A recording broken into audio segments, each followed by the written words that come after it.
السلام عليكم ورحمة الله وبركاته. هنحل مع بعض إن شاء الله أسئلة الشيت ونقول الأفكار الموجودة في الكرة الموجودة في الكتاب. معانا أول مثال بيقول لك مثل كرة تمر بالنقط ألف وباء وجيم.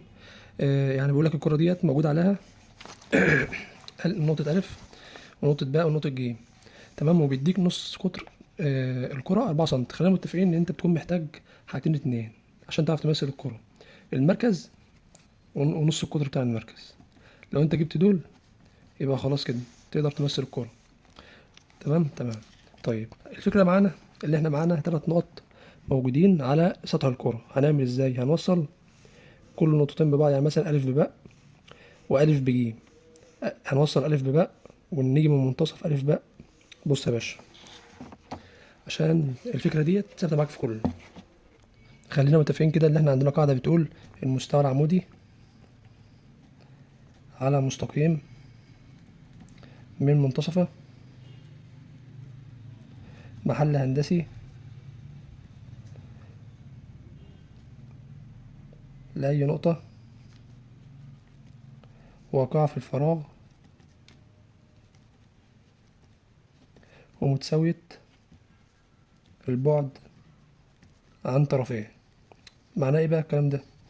ان انت عندك مثلا ده مستقيم اهو، لو انا جيت نصفته وعملت مستوى عمودي من منتصف هنا، هيكون المستوى ده محل هندسي لاي نقطه واقعه في الفراغ، يعني اي نقطه تبعد عن المستقيم ده ومتساويه البعد عن طرفيه. يعني مثلا البعد من هنا لهنا بيساوي البعد اللي هنا لهنا. معنى الكلام ده ايه؟ يعني مثلا عندك ده مثلث متساوي الاضلاع الف باء ج، او متساوي الساقين مثلا. لو انت جيت من منتصف باء ج عملت مستوى عمودي على المستقيم بتاع باء ج ده من المنتصف، هيكون محل هندسي للألف. فهي نفس الفكرة. مش انت لو مثلا لو انت وصلت المركز ده، المركز النقطة دي بألف وليكن بالشكل ده، ووصلت باء بجيم، البعدين دول كده متساويين لأن ده نق وده نق. فهي دي القاعدة بتنطبق على الكلام ده. المستوى العمودي على مستقيم ومنتصفة محل هندسي لجميع النقاط الواقعة في الفراغ والمتساوية البعد عن طرفيه. تمام كده تمام. انت عندك لو وصلت المركز بأي نقطة واقعة على الكرة، هنا هتكون دي نق. تمام. فاحنا هنجيب أول حاجة المستوى من العمود على المستقيم منتصفه، هيكون محل هندسي للمركز. وكذلك المستوى اللي هو برضه كده مستوى العمود على المستقيم من منتصفه هيكون محل هندسي للمركز. هنجيب خط التقاطع. تمام كده، ده بقى اللي هيكون واقع عليه المركز. تمام كده تمام. طيب الفكرة التانية اللي انت مثلا معاك برضو مستقيم اهو بيمثل الكرة من الخارج في نقطة، فبرضه هنطبق عليه ان احنا هنعمل مستوى عمودي بس من النقطة دي بقى هيكون محل هندسي برضه للمركز. تمام كده تمام. طيب نرجع للمسألة بتاعتنا. كده جبنا محل هندسي للمركز، جبنا المستوى ده والمستوى ده قطعناه مع بعض. تمام، بعملية 3 قطعنا المستويين، جبنا محل هندسي للمركز ادينا قاف. تمام، ده واقع عليه المركز. لو انا جيت من ألف، يعني مثلا مش انت هو مديك في المسألة نق، مديلك نقطة في المسألة، فانت لو جيت فتحت البرجل من ألف أو ب أو ج وقطعت في الخط التقاطع ده هتقدر تجيب المركز. تمام، بس الكلام ده ما ينفعش في الوصفية، لازم تمسك أي نقطة من التلاتة دول مع خط التقاطع، تجيب لهم مستوى خاص بيهم وتدور ألف وقاف أو ب وقاف أو ج وقاف، أي نقطة من التلاتة دول أيا كان بقى، بس لازم النقطة اللي أنت تدورها تكون اللي أنت استخدمتها عشان تعرف تجيب المستوى بتاعها هو وخط التقاطع. تمام، وتيجي في الدوران تفتح فتحة نق وتقدر تجيب المركز وتألف، بس تألف حوالين المستوى اللي انت جبته من ألف وقاف أو ب وقاف أو ج وقاف. طيب اختصارا للكلام، اللي انت معاك 3 نقط على الكرة، هتوصل ألف بباء وتوصل ألف بجيم، هتعمل من منتصف ألف باء مستوى عمودي من المنتصف، ومن منتصف ألف جيم مستوى عمودي برضو من المنتصف هنا. هتقدر ان انت تجيب قاف. قاف دي بقى اللي وقع عليها المركز، يقع عليها المركز. هو مديك في المسألة نق، فانت لو وقفت من ألف أو باء أو جيم وتقطع في القاف تقدر تجيب المركز. طيب الكلام ده ما ينفعش في الوصفية.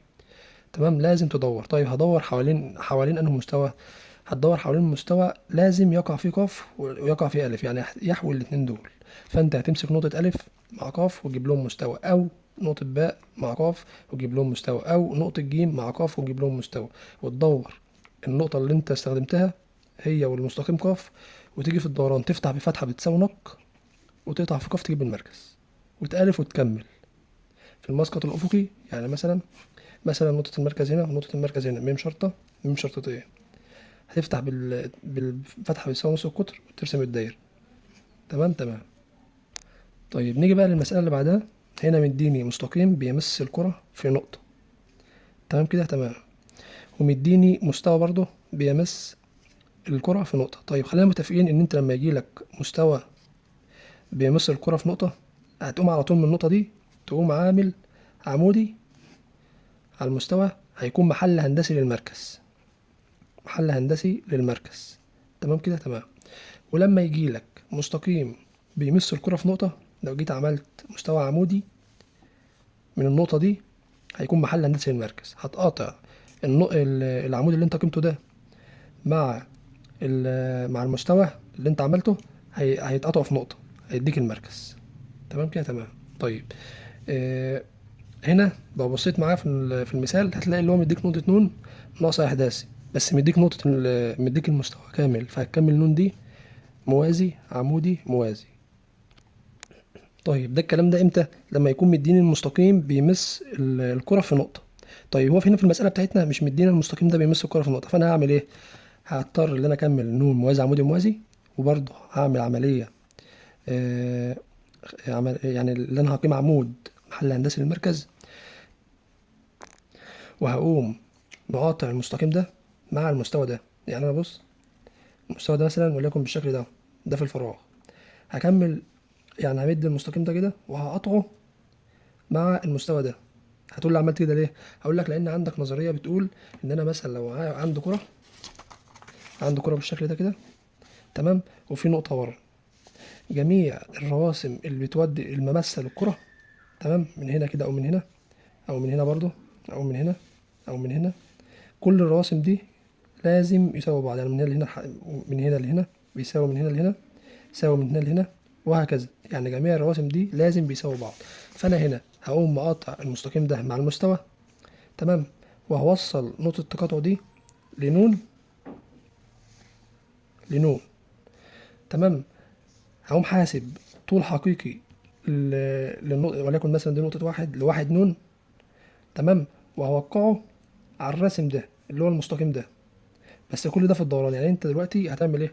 اول حاجة هتقوم عامل مدد المستقيم ده وتقاطعه مع المستوى، هتجيب نقطة واحد، هتوصل واحد بنون وتحسب طول حقيقي لواحد نون. تمام. يبقى انت كده عرفت، عشان كل ده عشان ليه؟ عشان تعرف تجيب نقطة اللي هي ايه التماس دي. تمام. عشان تقدر تعمل منها المستوى العمودي ده. دي كل الفكرة. طيب نرتب الافكار تاني بقى. اول حاجة نقيم عمودي من نون. ده الكلام ده كله بعد ما تعمل موازي عمودي موازي عشان تكمل نقطة نون. تمام. هيكون محل هندسي للمركز.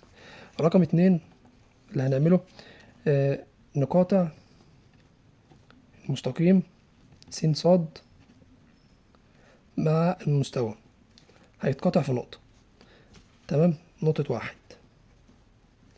رقم تلاتة نوصل واحد نون ونحسب طول حقيقي. تمام. ليه كده؟ عشان نقدر نوصل للنقطة دي اللي هي نقطة التماس اللي هنعمل منها المستوى العمودي عليه اللي هو المحل الهندسي للمركز، ونقدر نقطعه مع العمودي ده ونقدر نجيب المركز على طول. تمام. طيب الحاجة الأخيرة بقى اللي احنا هنعملها إن احنا نحسب طول حقيقي لواحد وأي نقطة على المستقيم ده. تمام. بقول لكم مثلا واحد ه، ونوقع طول حقيقي واحد نون اللي هو ده، لأن أنا قلت لك دلوقتي إن جميع الرواسم من نقطة خارجة عن الكرة، تمام، بتكون متساوية. تمام. طيب كده هنكون خلصنا؟ لا، هو هنا مش مديني نق، فأنا هجيب نق ازاي؟ إن احنا نقوم حاسبين طول حقيقي ميم. انت تكون جبت المركز خلاص، تحسب طول حقيقي ميم نون، لان انا قلت لك ان المركز لاي نقطه موجوده على الكره هتجيب لك طول حقيقي من ميم نون بقى، ميم نقطة التماس اللي انت جبتها وتعمل الدايرة فوق وتحت. طيب نخش على المثال التالت. المثال التالت فكرته ايه؟ ان هو مديني نقطة ألف، وبيقول لك ان بص، هو بيقول لك ان الكرة دي بتمثل المستوى الأفقي. تمام، ده مستوى خاص طبعا. ومديك نقطة ألف، الإحداث السيني والإحداث الصادي، مش مديني الإحداث العيني. فأنا هكمل دي، ده هيكون صفر لأن دي بتقع في المستوى الأفقي. تمام كده تمام. يعني ألف شرطتين هتكون موجودة على خط الأرض. تمام كده تمام. أنا عايز أوصل دلوقتي للمركز ونص القطر، هعمل إيه؟ أول حاجة قلت لك أما يجي لك نقطة تماس مع المستوى هتقيم منها عمودي، محل هندسي للمركز، وهتوصل ألف ونون وتر في الدايرة، ومن منتصف ألف نون هتقدر تعمل مستوى عمودي على المستقيم ده من منتصفه. هنقاطع العمود ده مع المستوى في نقطة، هيدينا المركز. تمام كده انت جبت نقطة المركز. هتوصل ميم بنون أو ميم بألف بأي نقطة موجودة منهم يعني على الدايرة على الكرة، هتقدر انك تجيب نق وتكمل. دي كده الفكرة بتاعت المثال. طيب نيجي بقى للمثال الخامس ده، الرابع قصدي. بيقول لك مثل كرة مركزها ميم بحيث تقطع المستوى 4 و2 وسالب 3 في دائرة نصف قطرها 3 سنتي. يعني بيقول لك دي الكرة اهي، دي معانا الكرة بالشكل ده، وبيقول لك ان في مستوى قطع الكرة دي في دائرة نص قطرها 3 سنتي. طيب انا هعمل ايه؟ اول حاجة انك اول حاجة طبعا هتعملها تمثل هو مديك المركز، فانت دلوقتي اللي ناقص لك نص القطر فقط. فهتعمل ايه؟ هتقوم جاي من المركز تقيم عمود. تمام كده تمام. هتقيم عمود يعني هتسقط عمود من المركز للمستوى ده، وتقاطع العمود اللي انت اسقطته ده مع المستوى في نقطة. يبقى انت ماشي وتجيب يعني ايه، تجيب نقطة تقاطع وتحسب بقى الطول حقيقي للكلام ده. يعني مثلا من ميم لواحد تحسب طول حقيقي، يبقى انت كده هيتكون معاك مثلث خارجي. معاك طبعا نق بتاع الدايرة، ومعاك طبعا طول حقيقي ده بعد ما تحسبه. فانت دلوقتي عاوز تجيب نق للكرة. تمام، تعالى نرتب الخطوات. رقم واحد، نقيم، معلش نسقط عمود من ميم اللي هو المركز بتاع الكرة على المستوى، اديني نقطة واحد. تمام. رقم اتنين، نحسب طول حقيقي لميم واحد، نجيب الطول ده. تلاتة، نعمل مثلث خارجي في أي حتة في الورقة، هيكون بالشكل ده كده. دي نق كرة، دي نق دائرة، دي الارتفاع اللي احنا جبناه. فانت هتعمل ازاي؟ هتوقع نق الدايرة وتوقع طول الحقيقي اللي انت جبته ماشي.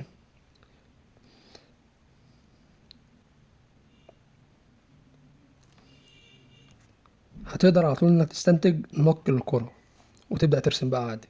طيب هنبص للمثال الخامس معانا. بيقول لك مثل كرة تمر بالنقطة ألف. ادي نقطة ألف معانا مديها لك كامل. بيقول لك إن الكرة دي بتمثل المستوى صفر وتلاتة ونص وسالب واحد في النقطة نون بالشكل ده كده. فهو بيديك هنا نقطة نون نقطة نون مش كاملة، فهتكملها موازي عمودي موازي. تمام كده تمام. طيب هنعمل ايه؟ أول حاجة احنا قلنا هنقيم عمود زي المسألة اللي فاتت دي كده، في مسائل اللي قبل كده عملناها كده. قمنا عمود محل هندسي للمركز. تمام تمام. تاني حاجة هتوصل ألف بنون وتر، وهتيجي من منتصف تطبق النظرية اللي احنا قلنا عليها، اللي هو المستوى العمودي على مستقيم منتصفة محل هندسي لجميع النقاط الواقعة في الفراغ، اللي هي المركز. بتطبق على المسألة ديت اللي هي المركز والواقعة في الفراغ والمتساوية البعد عن طرفيه. تمام بالشكل ده كده. هتقوم جايب نقطة تقاطع العمود اللي انت أقمته ده مع المستوى ده، تقدر انك توصل للمركز. طيب باقي نص القطر هتوصل المركز بالألف أو المركز بالنون وتحسب طول حقيقي، يبقى انت كده جبت نق. بس ماشي يا شباب، نشوف بقى معانا مثال رقم 6، وده مثال مهم جدا لازم تفهمه. بيقول لك مثل الكرة التي تمس المستويين الأفقي والوجهي، وبيقول لك برضو إن الكرة دي بتمس المستوى ده، ومديك نص القطر. يعني انت دلوقتي باقي لك بس ان انت تعرف توصل للمركز بتاع ايه، بتاع الكرة. طيب هنعمله ازاي؟ بص يا باشا، معاك دلوقتي ده الشكل الفراغي بتاع المسألة. دي كرة اهي بتمس المستوى الأفقي والمستوى الوجهي. تمام. طيب هي اصلا عشان تمس المستوى الافقي والوجهي لازم يكون البعد من المركز، مثلا ده المركز بتاع الكرة، لازم البعد بين المستوى الأفقي والرأسي اللي هو الوجهي لازم يكون متساوي، وفي نفس الوقت لازم يكون دي نص القطر ودي نص القطر. يبقى أنا كده بالمعلومة اللي هي بيقول لي تمس المستويين الأفقي والوجهي ومديني نص القطر، بالمعلومة دي أنا عرفت أوصل لإيه، لإحداثيين من المركز اللي هم إيه بقى، اللي هو الصادي والعيني. الصادي والعيني هيكونوا كام؟ 4 و4. طيب الإحداث السيني ده بقى، ده اللي أنا مش ده دلوقتي اللي أنا واقف عليه. طيب إحنا قلنا ليه برضو دي 4 ودي 4؟ لأن أنا شرحت لك، قلت لك إن لازم يكون البعد متساوي بين الأفقي والرأسي. تمام كده تمام. والبعد ده لازم بيساوي نق. ده كده مش شكل الفراغي، يعني الكلام ده تفهمه مش شكل الفراغي. طيب وقال لك انها بتمثل المستوى -4 وسالب 3 و3. ادي مثلا معانا المستوى بالشكل ده. تمام كده.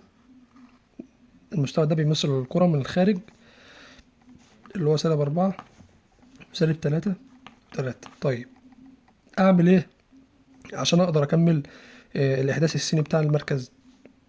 بص، في عندك تطبيق موضع وقياس اللي هو رسم مستوى بيوازي مستوى وبيبعد عنه نقطة معلومة. طيب فانت لو انت مثلا جيت عملت مستوى بيوازي المستوى ده، تمام، بيبعد عنه 4 سنتي، هتقدر ان انت تقدر تجيب محل هندسي تاني للمركز وهتطبق على المركز موازي عمودي موازي تكمله. يبقى نعمل ايه؟ انت اول حاجة استنتجت ان انت معاك الاحداث الصادي اللي هو ده كده، اللي هو ده، والاحداث العيني، والاتنين بيساووا نق، لان الشكل الفراغي هو اللي بيقول كده. تمام كده تمام. طيب المستوى اللي هو مديله ده انا هستفاد منه ان انا اقدر اعمل تطبيق الموضوع القياس اللي هو رسم مستوى بيوازي مستوى وبيبعد عنه نقطة معلومة، يعني بعد معلوم قصدي، اللي هو ال4 سنتي. المستوى اللي انت هتعمله ده الجديد ده هيكون محل هندسي للمركز، هتطبق موازي عمودي موازي على المركز تقدر تجيبه وتكمل عادي. طيب المسألة رقم 7 بيقول لك مثل كرة بحيث أن كل من المستويات الثلاثة تقطعها في دائرة عظمى، يعني الثلاث مستويات دول بيقطعوا الكرة في دايرة، في دايرة عظمى. تمام تمام. وبيقول لك بيمثل برضو المستوى 3 و120 و60. طيب هنعمل ايه؟ الفكرة كلها وما فيها ان انت معاك 3 مستويات بالشكل ده كده، ده مستوى وده مستوى تاني وده مستوى تالت. طيب هتعمل ايه؟ انت تقاطع ال3 مستويات دولت مع بعض هيديك نقطة، هي دي هتكون المركز من الآخر يعني. هي دي فكرة السؤال عشان تعرف تجيب المركز. هتقطع ال3 مستويات وهتقطعهم ازاي؟ هتمسك مثلا مستويين، أول مستويين دول هتقطعهم هتقطعهم مع بعض. طيب هتقول لي طب ليه ما اخدش المستوى الأولاني والمستوى التالت ده؟ هقول لك ما ينفعش تقطع مستويين يكونوا عموديين على نفس مستوى الإسقاط. تمام. يعني ده مستوى عمودي على الأفقي وكذلك ده عمود على الأفقي. هتقول لي ده وجهي، ما هو وجهي بس برضه بيكون عمود على الأفقي، فما ينفعش ان انت تقطع الاتنين دول مع بعض، لا هتقطع مستويين يكونوا مختلفين. هتقطع ده مع ده هيديك قاف، هيديك قاف في المسألة. وفي المستوى التالت ده بقى هتقطعه مع القاف ده، هيتقطعوا في نقطة، يبقى دي هي المركز. بس دي فكرة السؤال. طيب هيبقى لك نص القطر. هو مديك تحت المستوى اهو، بيقول لك بيمثل مستوى، ادي المستوى اللي هو بيمثل. لو جيت اسقطت عمودي من ميم على المستوى ده وقطعتهم في نقطة، تمام، نقطة واحد مثلا، دي نقطة التماس، وتحسب طول حقيقي لألف لميم واحد، تقدر انك تجيب نق وتكمل. دي كده فكرة السؤال ده. طيب المثال رقم 8 بيقول لك مثل كرة مركزها ميم وتمثل مستوى -5 و2 وسالب 2. طيب ادي معانا هنا المركز. تمام.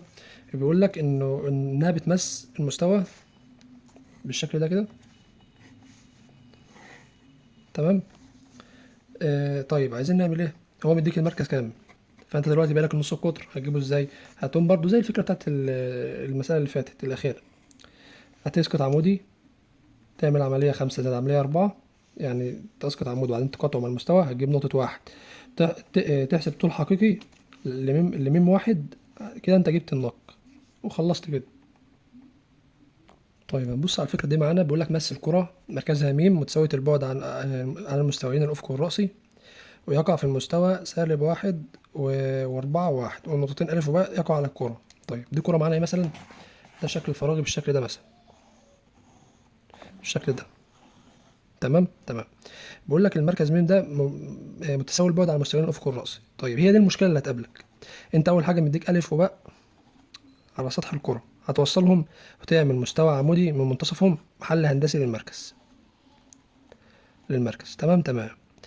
ومديك المركز ده بيقع في المستوى -1 و4 و1، يعني معاك مستوى تاني اهو بيقع فيه المركز، يعني كده معاك محلين هندسيين. طيب كده هتقطع المستويين مع بعض هتقدر انك تجيب قاف. المستقيم قاف ده بقى الواقع عليه المركز. تمام. طيب هنجيب المركز ازاي؟ بص يا باشا، بص كده الوصفي، انت كده مثلت الف وباء اهو، ده اول حاجه. تاني حاجه، عملت اسقطت، قصدي عملت عمليه 6 من منتصف الف باء، عمودي عمودي موازي عمودي عمودي. دي الخطوه التانيه. الخطوه التالته انك قطعت المستويين وجبت قاف شرطتين وقاف شرطه. تمام. طيب دلوقتي ناقص بقى ان انا اعرف اجيب المركز. هو قال لك انه متساوي البعد عن الافق والراس. طيب انت هتعمل ايه؟ كل اللي عليك يا باشا انك هتجيب الارسطو بالشكل ده كده. تمام. وتبدا بقى، يعني تبدا تزحزح ارسطو، تجيب الأفق، يعني مثلا المسقط الراس او المسقط الافق اهو. هتبدا تجيب الارسطو كده بالشكل ده لحد ما تلاحظ ان ان البعد اللي فوق ده اللي هو الصادي العيني هو البعد السيني. تمام بالنظر، يعني مش لازم تكون بالملي، يعني فاهم؟ يعني الدقة بتبقى قليلة شوية، بس ايه يعني، هي دي اسهل حل تعملها، انك تقدر تعملها بالطريقة دي، مالكش دعوة بطريقة الكتاب. تمام. هتبدأ تزحزح ارسطو لحد ما تلاحظ ان ان البعد العيني هو البعد الصادي، اللي هو البعد على المستويين الافقي والراسي زي ما هو قال لك في المسألة. يبقى انت كده قدرت تجيب نقطة ميم. هتقف من ميم، ناقص لك دلوقتي نص القطر. هتعمل ايه؟ تعالى كده في الفراغي، هتوصل المركز اللي انت جبته. ادي مثلا وليكن جبت المركز من هنا، توصل المركز ده بالالف او الب وتحسب طول حقيقي، يبقى انت كده جبت النق، وكده المساله دي خلصت معانا. نكمل ونشوف فكره السؤال ده معانا. بيقول لك مثل كره تمثل مستوى 3 علامات استفهام و3 عند نقطه الف. ادي المستوى وادي نقطه الف. تمام، ونص القطر 5. يبقى انت دلوقتي عايز توصل للمركز. طيب هنعمله ازاي؟ طيب انت دلوقتي هكمل المستوى بموازي عمودي اوصل. تمام، لان مديك نقطه الف ونقطه الف واقعه فيها، يعني بتحتوي عليها يعني. تمام. طيب اول حاجه هنسقط عمودي محل هندسي للمركز زي المسائل اللي فاتت عادي خالص. تمام. وهو مديك نص قطر 5. طيب هتحسب طول حقيقي لأي نقطة على العمودي ده وتوقع 5 سنتي، هتقدر تجيب المركز. تمام، يعني انت هتيجي من ألف شرطة تعمل عمودي على ر 1، ومن ألف شرطتين عمودي على ر 2. دي كده محل هندسي للمركز. تمام. طيب هتحسب طول حقيقي وتجيب ميم شرطة مثلا، وتطلع بسكة تجيب ميم شرطتين بس كده. طيب انا حسبت طول حقيقي ليه؟ لان انت عندك قلت لك المركز لو وصلته باي نقطه واقع على الدايره، ما هو انت، فانت لو وصلت المركز باي نقطه هيديك نق، فعشان كده حسبنا طول حقيقي. يبقى دي